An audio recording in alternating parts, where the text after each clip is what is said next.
uchunguzi wa kina kufuatia kushindwa kwa mifumo yake ya ulinzi wa anga kuzuia kombora la ballistic lililorushwa kutoka Irani na kulenga mji wa Tel Aviv hii leo Jumanne, Machi 24 mwaka 2026, tukio lililosababisha taharuki kubwa, uharibifu wa mali na kuibua maswali mazito kuhusu uwezo wake wa mifumo ya ulinzi wa anga.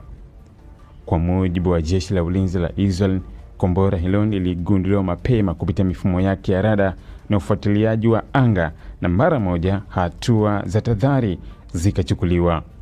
Kengele za hatari zililia katika maeneo kadhaa ya katikati ya nchi, zikiwapa wakazi muda mfupi wa kukimbilia kwenye maeneo ya kujikinga na mashambulizi.